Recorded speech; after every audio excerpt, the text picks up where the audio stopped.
So Virendra గారు, ఇప్పుడు శివచంద్ర గారు అన్నట్లుగా అక్కడ విషయానికి వస్తే, ఇందాక మీరు కూడా అన్నారు ఆర్టికల్ 370 రద్దు విషయం కావచ్చు, ఈ సిఏఏ కావచ్చు, లేకపోతే ట్రిపుల్ తలాక్ విషయంలో మరి అక్కడ ప్రజలు, సో ప్రజల మనోగతం ఏ విధంగా ఉంది అనేది మాత్రం ప్రపంచానికి నిజంగా తెలియట్లేదు. ఎందుకంటే అక్కడున్న పార్టీలే రిఫ్లెక్ట్ చేస్తున్నాయి. ఆ రిఫ్లెక్షన్ ఏంటిది అనేది కూడా ఆ పార్టీలు మాత్రమే చెప్తున్నాయి. కానీ మరి నిజంగా ప్రజల మనోగతం ఏ విధంగా ఉంది అంటే మీరు ఏం చెప్తారు అక్కడ? సార్, ముందల మనము హైదరాబాద్ పార్లమెంట్ ఏతుందో మీరు ఇందాక మీరు ఒక ప్రశ్నలు ఏవెత్తారు. ఉన్న ముస్లిమ్స్ అందరూ మంచి వాళ్ళ, అందరూ అటువంటి వాళ్ళ అంటే నేను ఒక్కటే చెప్తున్నాను, ముస్లిమ్స్ అని అన్నారు. ముస్లిమ్స్ కాదు సార్, ముస్లిమ్స్ వారు కూడా మన భారతీయులే, వాళ్ళు కూడా మన గురించి మంచిగా ఆలోచించేవారే, దేశ అభివృద్ధి కోసం ఆలోచించేవారే, చదువుకుంటున్నారు. వారు కూడా గతంలో ఉన్న వారు కాకుండా ఇప్పుడు ఎంఐఎంకి ఏదైతే మేము భారతీయ జనతా పార్టీ ఒకటే చెప్తుంది, ఎంఐఎం ని తొలగించాలి, ఎంఐఎం కు హటావ్, హైదరాబాద్ కు బచావ్. ఒకటే, ఎంఐఎం కి హటావ్, హైదరాబాద్ కు బచావ్.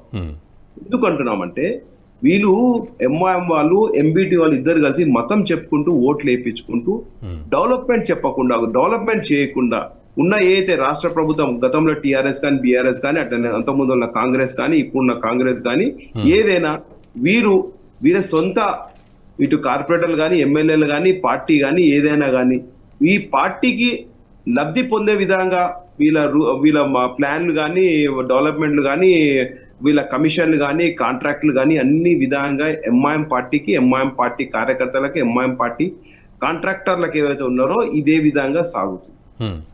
ఈ సాగడం వల్ల ఏమవుతుందంటే ఏ విధంగా డెవలప్మెంట్ జరగట్లేదు. అనేక రకంగా రోడ్లు వేసిన దాంట్లో కూడా కమిషన్లు, దాంట్లో కూడా క్వాలిటీ లేదు. అట్లాగే నాలవర్ చూస్తే అది అట్లాగే ఉంది. నిన్న పడిన పెద్ద వర్షానికి యాకత్పుర రైల్వే స్టేషన్ దగ్గర ఏ విధంగా ఒక మనిషి మునిగిపోయి అంత ఎత్తుని వాటర్ నిండిపోయింది. అరే, యాకత్పుర ఉండి హైదరాబాద్ పార్లమెంట్ నుండి కొన్ని 50 సంవత్సరాల నుంచి కూడా ప్రభుత్వం ఉండి ఒక రైల్వే స్టేషన్ దగ్గర నీళ్లు పోయే వ్యవస్థ లేకుండా రోడ్లు వేసే పరిస్థితిలో ఉందండి భారతదేశము. అరే, జమ్మూ కాశ్మీర్ ని కలిపి బ్రిడ్జ్ చేసినాము, అండర్ టనల్ లో సముద్రంలో రోడ్ వేసి అభివృద్ధి వైపు చేస్తుంటే, సముద్రం నీటినే తట్టుకొని రోడ్ వేసి అభివృద్ధి చేస్తుంటే, ఆఫ్టర్ ఆల్ ఒక మురికి కాలువని తట్టుకోలేక నీళ్లు పొంగి ఇళ్లలో నీళ్ళు వస్తున్నాయంటే ఏం చెప్పాలండి ఈ పాలకులకి? ఏం చెప్తామండి ఈ ఎంఐఎం నాయకులకి? ఏం చెప్తామండి ఈ కాంగ్రెస్ నాయకులకి? హైదరాబాద్ ని వీళ్ళకి రాసి ఇచ్చేశారు వీళ్ళకి. కాబట్టి హైదరాబాద్ డెవలప్మెంట్ అంటే, హైదరాబాద్ డెవలప్మెంట్ కి ప్రజలు డెవలప్మెంట్ నోచుకోలేకపోతున్నారు. ఇటువంటి దుర్మాలు రిగ్గింగ్ ఓట్లు వేయించుకుంటున్నారు వీళ్ళు. నిజంగా నిన్న ఎంపీ ఎలక్షన్ చూస్తే మధ్యాహ్నం వరకు కూడా అసలు వీళ్ళకి 15% ఓటింగ్ కూడా కాలేదండి. 15% ఓటింగ్ కాలేదు. మరి అదే మధ్యాహ్నం తర్వాత మళ్ళీ ఇంకొక 5% పెరిగింది. మరి 4:30 నుంచి 6 గంటల లోపల ఎట్లా పెరుగుతుంది? 20% పైన. ప్రజలకు ఇష్టం లేదు ఈ వ్యక్తిని గెలిపించుకోవాలని, ప్రజలు బయటికి రావట్లేదు. ముస్లిం ప్రజలు వీళ్ళకి ఇష్టం లేదు, వీళ్ళకి ఎంఐఎం పార్టీని గెలిపించుకోవాలని. సో అంటే వీరేంద్ర గారు మీరు అంటున్నట్టు అటు అడిగే పరిస్థితి అక్కడ లేదు, కనీసం ఓటు వేసి వాళ్ళ రిజెక్షన్ చూపెట్టే పరిస్థితి లేదు.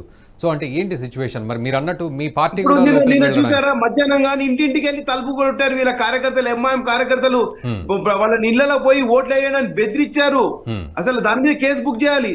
ఒక ఎలక్షన్ జరిగేటప్పుడు కొన్ని ఇళ్లలో పోయి తలుపులు కొట్టి బహారాకే ఓటు దాలో అని అనుకుంటా, బహారాకే ఓటు దాలో, అది ప్రేమతో కాదు, బెదిరిస్తున్నారు. ఓటు వేయకపోతే మీ సంగతి చెప్తాము, మీరు ఓటు వేయరా మీ సంగతి చెప్తాము అనుకుంటూ బెదిరిస్తున్నారు. వాళ్ళు రిజెక్ట్ చేశారు మేము ఓటు వేయమని. మళ్ళీ మీరు మధ్యాహ్నం 2 గంటలకు పోయి దాలో ఓట్ అని బెదిరిస్తున్నారు. అంటే ఈ విధంగా బెదిరించి ఓట్లు వేయించుకుంటున్నారు. వాళ్ళక ఏమంటారంటే మతంతో కూడినది కాబట్టి వేరే ఒక పార్టీకి వేయలేము.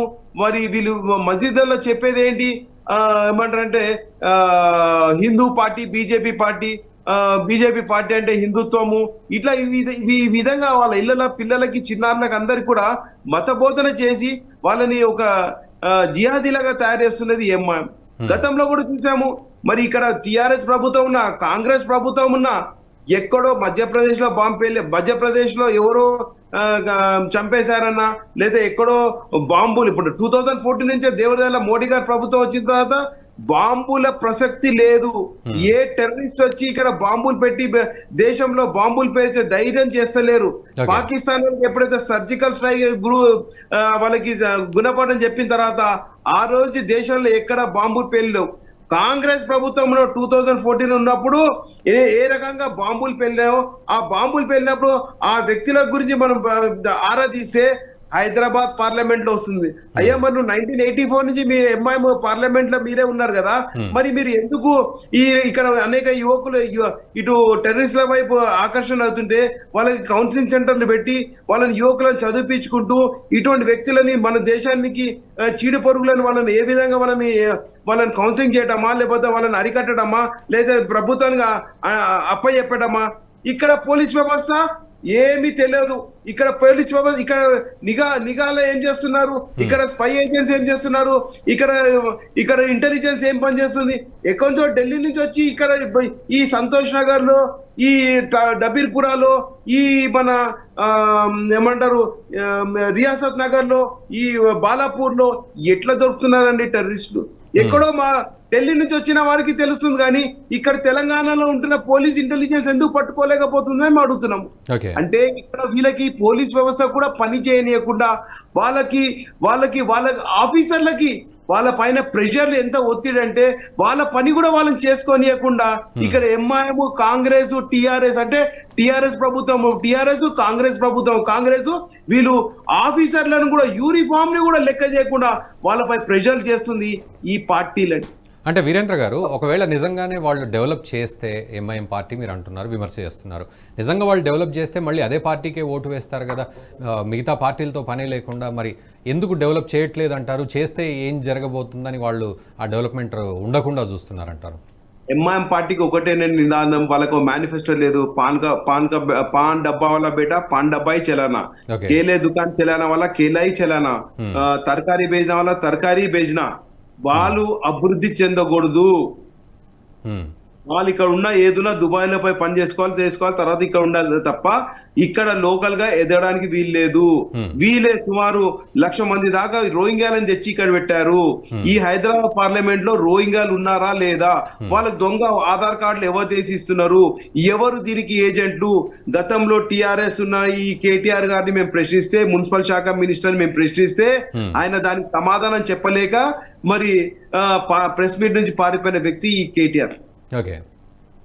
సో ఇక్కడ ఏంటంటే వీళ్ళు ఉన్న ప్రభుత్వంతో చేతులు కలిపి ఇప్పుడు ఉన్న ముస్లింస్ ఏవైతే ఉన్నారో మిత్రులు వారు ఎంఐఎం ఓటేస్తలేరు కాబట్టి రోహింగ్యాలను తీసుకొచ్చి దొంగ ఆధార్ కార్డులు వేసి అక్కడ ఉన్న ఏదైతే షెల్టర్లలో ఉంటున్నారో వారు ఏదైతే ఇప్పుడు ఉంటున్నారో ఏమంటారు ఈ రోహింగ్యాలకు సెపరేట్ షెల్టర్ ఇచ్చారు కదా, ఆ షెల్టర్ ఉన్న వారికి ఆధార్ కార్డు ఓటర్ కార్డులు చేపించేది ఎంఐఎం వాళ్ళు. అంటే వీరేంద్ర గారు, మీరు అంటున్నారు ఆధార్ కార్డు ఓటర్ 6,40,000 దొంగ ఓట్లు ఉన్నాయని చెప్తూ ఉన్నారు కదా. సో ఈసారి ఎన్నికల్లో ఏం జరిగింది వాటి పరిస్థితి? మళ్ళీ ఇవాళ కూడా మాధవీలత గారు మళ్ళీ ప్రజలకు విన్నపం చేసుకున్నారు, మీరు ఓటు వేయకపోయి ఉంటే ఏంటి పరిస్థితి అనేది కూడా వారు మళ్ళీ వీడియో చూపెట్టారు. సో ఏంటి 6,40,000 దొంగ ఓట్ల పరిస్థితి ఏమైంది ఈ ఎన్నికల్లో? మేము భారతీయ జనతా పార్టీ నుంచి మా దగ్గర ఒక సెపరేట్ గా ఈ ఎలక్షన్స్ దానికోసము ఓట్ ఎన్రోల్మెంట్ కానీ ఓట్ డిలీషన్ కానీ డెత్ కేసులు కానీ రిపీటెడ్ ఓటర్ లిస్ట్ లో ఉన్న పేర్లు కానీ అట్లాగే హిందూ ఇళ్లపై ముస్లిం ఓటర్ల పేర్లు ఉండి ఏవైతే ఈ ఓటర్లు అక్కడ స్థానికంగా కాలనీలో కానీ బస్తీలో కానీ లేరు అటువంటి వ్యక్తుల పేర్లు లిస్ట్ అవుట్ చేసి కూడా మేము అందజేయడం జరిగింది ఈ జిహెచ్ఎంసీ అఫీషియల్స్ కి. వాళ్ళకి తెలుసు, వాళ్ళకి ఇన్ఫర్మేషన్ ఇచ్చాము, అక్నాలజ్మెంట్ తీసుకున్నాము. అట్లాగే గతంలో ఎమ్మెల్యే ఎలక్షన్స్ లో ఓట్ వేసిన వాడికి ఇప్పుడు ఎంపీల ఎలక్షన్స్ ఓట్ లేదండి, వాళ్ళని డిలీట్ చేశారు. వీళ్ళు ఒకటే వీళ్ళకి ఎలక్షన్ మేనేజ్మెంట్, ఈ ఓట్ మేనేజ్మెంట్, ఈ ఎలక్షన్స్ టైంలో ఏదైతే డిలీషన్స్ అడిషన్స్ ఓన్లీ ఇక్కడ అంతా ఆపరేషన్స్ అంతా చేసేది ఎంఐఎం కార్యకర్తలు. ఏదైతే వీళ్ళు కాంట్రాక్ట్ ఇస్తారో, ఇప్పుడు మీకు ఇంకోటి చెప్తున్నాను, ఈ హైదరాబాద్ పార్లమెంట్ లో ఈ ఓటర్ ఎన్రోల్మెంట్ ఏదైతే జరుగుతుందో దాని కాంట్రాక్టర్ ఎవరని మీరు అడగండి జిహెచ్ఎంసీ. ఆ కాంట్రాక్టర్ ఒక సివిల్ కాంట్రాక్టర్ అండి. ఆయన ఒక సివిల్ కాంట్రాక్టర్. ఆయనకి ఏ మాత్రం ఈ ఎలక్షన్స్ గురించి కానీ ఈ కంప్యూటర్ నాలెడ్జ్ లేని అతని వ్యక్తి.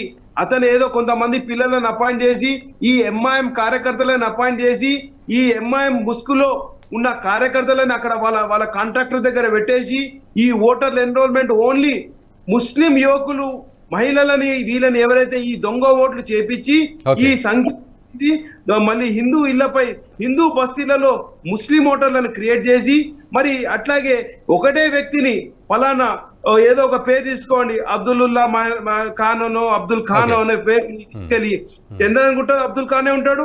మరి అదే యాకత్పురాలకు వస్తే ఖాన్ అబ్దుల్ ఖాన్ అని ఉంటాడు. ఫోటో అదే ఉంటది, పేరు తిరిగి రాస్తారు. మరి అట్లాగే ఇదే పేరు మలక్పేటలో ఉంటుంది, ఆ మలక్పేటలో ఇంకొక పేరు ఉంటుంది, లేదా మలక్పేటలో ఫోటో మార్చేసి పేరు అదే ఉంటుంది. ఏజ్ ఫ్యాక్ట్ ఇట్లా ఒకటే వ్యక్తిని 4-5 అసెంబ్లీలో తిప్పుతారు. ఇదే వ్యక్తి మళ్ళీ 4-5 అసెంబ్లీలో వెళ్ళి ఓటేస్తాడు. గతంలో నేను యాకత్పూర్ అసెంబ్లీ ఎలక్షన్స్ లో ఎమ్మెల్యే ఎలక్షన్ నేను చూపించాను, వీడియోస్ చూపించాను. వాళ్ళు ఏ విధంగా ఒక గ్యాంగ్ గా ఒక ఇంట్లో కూర్చొని, మరి కొంతమంది ముస్లిం మహిళలు వాళ్ళ చేతులకి అవి రంగు ఇంకు మరక తీసేసి మళ్ళీ పోయేయటము. మళ్ళీ ఇంకొక అడ్డ 144 సెక్షన్ ఉన్నా కూడా యువకులు గల్లీలలో ఉండేసి మరి ఇంక్ రిమూవర్ పెట్టేసుకొని ఏ విధంగా అంటే వీళ్ళు ఒకరొకరు పోరండి ఓటేనికి. పోలింగ్ బూత్ కి పొద్దున 7 గంటల స్టార్ట్ అయ్యే పోలింగ్ బూత్ పొద్దున్న నుంచి 12 గంటల వరకు ఎవరు వెళ్ళరండి. ఈ మైనార్టీ బూత్ లలో ఎవరు వెళ్ళరు. మధ్యాహ్నం 1 గంట అయిపోయిన తర్వాత ఏ విధంగా అయితే ఒక హజా ఇచ్చిన తర్వాత వీళ్ళు అప్పుడు ఒకటేసారి 100 మంది 50 మంది ఒకటేసారి పోలింగ్ బూత్ కి వెళ్ళి అక్కడ ఆఫీసర్లని హడావుడి చేసేసి ఐడెంటిటీ చెక్ చేయనీయకుండా అట్లాగే ఆ సీర పెట్టించుకొని టక ఏదో అసలు 8 సెకండ్స్ కి ఒక ఓట్ వేయాల్సింది ఏ విధంగా 6 o'clock నుంచి 5:30 నుంచి 6:30 లోపల 10% ఓటింగ్ ఎట్లా పెరుగుతుందండి? 10%. ఇప్పుడు 5 o'clock కి 5:30 6 o'clock కి ఎంత పర్సెంటేజ్ ఓటింగ్ అయింది? 39% ఓటింగ్ అయిందని అఫీషియల్ గా డిక్లేర్ చేశారు. మన అదే 48% ఏ విధంగా అవుతుందంటే within half an hour లో పొద్దున్న నుంచి 10-12 నుంచి ఇట్లా పెరుగుకుంటూ వచ్చి 39 కాగితే లాస్ట్ 1 hour లో మీకు 48% ఎట్లా వస్తుందండి? ఇక్కడ లాజిక్ అంతా మీరు ఇచ్చేసంటే ఎంఐఎం పార్టీ, ఎంపీటీ పార్టీ వీళ్ళందరూ ఒకటే. వాళ్ళు ఈ లాస్ట్ అవర్ లో ఏ విధంగా ఓట్ పర్సెంటేజ్ పెంచేసి అక్కడున్న ఆఫీసర్లను కూడా ఏ విధంగా భయభ్రాంతులు చేసి ఎప్పుడైతే 6 o'clock టైం అయిపోయిందో 5 o'clock టైం ఈసారి 6 చేశారు, అంత ముందర 5 ఉండేది. సో గేట్ బయట మూసేసిన తర్వాత మీరు సిఆర్పిఎఫ్ పెట్టండి, లోకల్ పోలీస్ పెట్టండి, వీళ్ళు గేట్ బయట ఉంటారు, సిఆర్పిఎఫ్ బయట ఉంటుంది, లోపల లోకల్ పోలీస్ ఉంటారు. లోకల్ పోలీసు అంతంత మాత్రమే, ఒకలో ఇతర కానిస్టేబుల్ ఉంటారు, వీరు ఒక 20-25 మంది ఉంటారు. వీళ్ళు తిరిగిన వాడే తిరిగినట్టు ఒక తిరిగి ఓట్లేసి ఈ విధంగా రిగ్గింగ్ చేసింది. ఎన్ని బూతులు అంటే వీరేంద్ర గారు, ఓవరాల్ గా ఇదే సిచ్యువేషన్ ఇప్పటి వరకు అంటే మొన్న కూడా కంటిన్యూ అయింది అనేది మనం చెప్పుకుంటున్నాం. 100% జరిగిందండి, 100%. మేము ఇంకొకటి 6 o'clock ఒక బూత్ నెంబర్ 40 రక్షాపురంలో బూత్ నెంబర్ 40లో పట్టుకున్నాము. అందరు వెళ్ళిపోయారు, పోలీస్ లేదు, గేట్లు మూసుకున్నారు. పైన ఇల్లుంది, కింద పోలింగ్ బూత్ ఉంది, ఆయన కార్పొరేటరు అక్కడ లోపల ఆయనకి ఏం పని? ఆ టైంలో మొత్తం రిగ్గింగ్ జరుగుతుంది 6 o'clock నుంచి. అది మా పార్లమెంట్ అభ్యర్థి మాధవ్ లత ఆమె సొంత కెమెరాలో ఫోన్ లో రికార్డ్ చేసి ఇచ్చినా కూడా ఆ పోలీస్ వ్యవస్థ గానీ ఎలక్షన్ కమిషన్ గానీ పట్టించుకోని పరిస్థితి ఉంది. వ్యక్తులు అదే విధంగా అక్కడ బీజేపీ కార్యకర్తుంటే కొట్టేస్తారు, తరిమేస్తారు.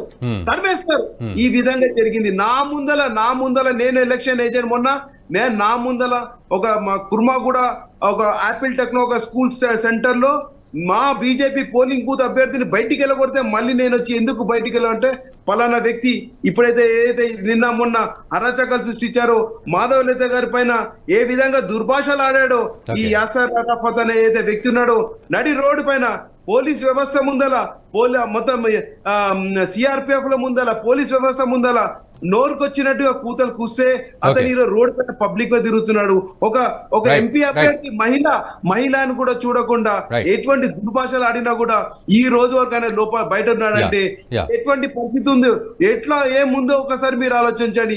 ఏమి మరి ఎందుకు ఈ పోలీస్ వ్యవస్థ కానీ, ఎందుకు ఈ ఎలక్షన్ కమిషన్, ఎందుకు ఈ ఎలక్షన్ అని మేము అడుగుతున్నాం. ఈ వీడియో మీకు నచ్చినట్టయితే లైక్ చేయండి, 10 మందికి షేర్ చేయండి. అలాగే కామెంట్ల రూపంలో మీ అభిప్రాయాలను మాతో పంచుకోండి. Nationalist hub group of channels ను సబ్స్క్రైబ్ చేసుకుని తెలుగునాట జాతీయవాద జర్నలిజాన్ని ప్రోత్సహించండి. ఈ వీడియో కింద ఉన్న బెల్ ఐకాన్ పై క్లిక్ చేయడం మర్చిపోవద్దు.